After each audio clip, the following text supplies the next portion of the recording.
तो नमस्कार दोस्तों, कैसे हैं आप लोग? आशा करता हूँ कि आप लोग बढ़िया होंगे और सब कुछ एकदम बढ़िया चल रहा होगा। दोस्तों, आज की वीडियो एक ऐसी बड़ी खबर लेकर आई है, जो बैंकिंग सेक्टर में काफ़ी टाइम से डिस्कस हो रही प्रॉब्लम्स को सॉल्व करने के लिए स्पेशली डिज़ाइन की गई है। फिनेंस मिनिस्ट्री ने फाइनली वो स्टेप्स अप्रूव कर दिए हैं, जिनका वेट काफ़ी एस्पिरेंट्स और बैंक्स कर रहे थे। ये स्टेप्स सिर्फ रिक्रूटमेंट प्रोसेस को फास्ट करने के लिए नहीं, बल्कि पूरे सिस्टम को प्रिडिक्टेबल और ट्रांसपेरेंट बनाने के लिए लाए गए हैं। पहले समझते हैं बैकग्राउंड क्या था और प्रॉब्लम एग्जैक्टली कहाँ थी। तो दोस्तों, फिनेंस मिनिस्ट्री के डिपार्टमेंट ऑफ फाइनेंशियल सर्विसेज ने एक स्टेटमेंट में बताया कि पब्लिक सेक्टर बैंक्स का रिक्रूटमेंट सिस्टम, जैसे state bank of India, nationalised banks और रीजनल रूरल बैंक्स यानी कि आपके आरआरबीज का पूरा प्रोसेस आईबीपीएस कंडक्ट करता है। ये एक सेंट्रलाइज्ड सिस्टम है जो एग्जाम्स, मेरिट लिस्ट और रिजल्ट डिक्लेरेशन का काम मैनेज करता है। लेकिन दोस्तों, एक इशू सालों से फेस किया जा रहा था कि हर साल रिक्रूटमेंट का पैटर्न कुछ इस तरह होता था कि सबसे पहले रीजनल रूरल बैंक्स यानी कि आरआरबी के एग्जाम्स होते थे और नेचुरली उनके रिजल्ट्स भी सबसे पहले आ जाते थे। कैंडिडेट्स इन आरआरबीज को ज्वाइन भी कर लेते थे क्योंकि उन्हें वेट नहीं करना होता था। कुछ हफ्ते बाद नेशनलाइज्ड बैंक का रिजल्ट आ जाता था, जिसमें सिलेक्शन चांसेस ज़्यादा होते थे। और फिर कहीं लास्ट में स्टेट बैंक ऑफ इंडिया का रिजल्ट रिलीज होता था, जो पूरे बैंकिंग सेक्टर में सबसे डिजायरेबल जॉब कंसिडर होती है।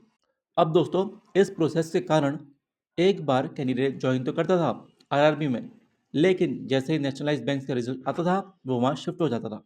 और लास्ट में जब एसबीआई यानी कि स्टेट बैंक ऑफ इंडिया का रिजल्ट आता था, तो फिर एक लास्ट वेव ऑफ शिफ्टिंग होती थी। आप सोचिए, एक बैंक की प्लानिंग पर कितना बड़ा इफेक्ट पड़ता है जब 6 महीने की ट्रेनिंग देने के बाद एम्प्लॉय एक बेटर अपॉर्चुनिटी के लिए शिफ्ट हो जाता है। तो फिनेंस मिनिस्ट्री ने स्टैटिस्टिक्स के थ्रू देखा कि आरआरबीज सबसे ज़्यादा लॉस में रहते हैं। एट्रिशन रेट इतना हाई होता था कि कई ब्रांचेस मैन पावर शॉर्टेज में चलती रहती थी।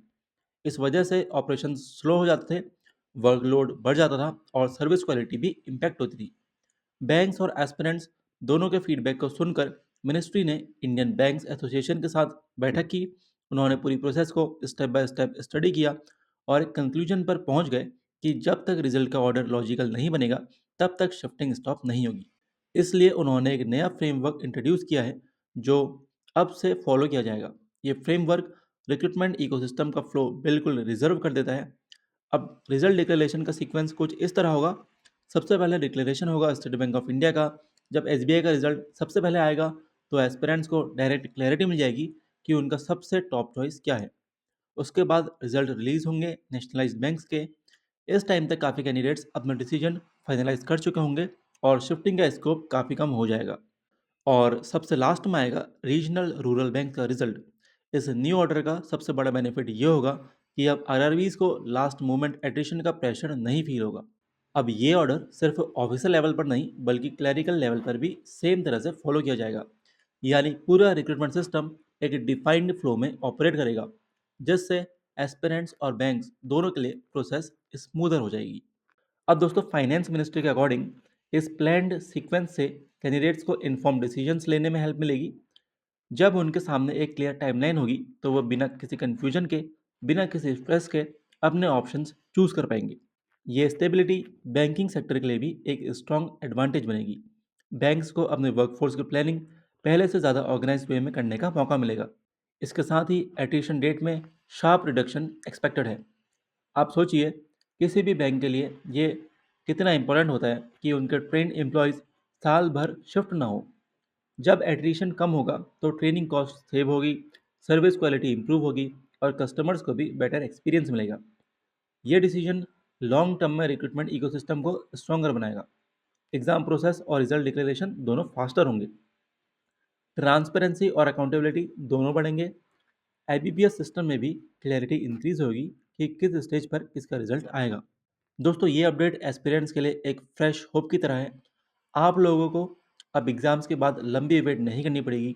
आपको एक प्रिडिक्टेबल ऑर्डर मिलेगा, जिससे आप अपने करियर के नेक्स्ट स्टेप्स को कॉन्फिडेंटली प्लान कर पाएंगे।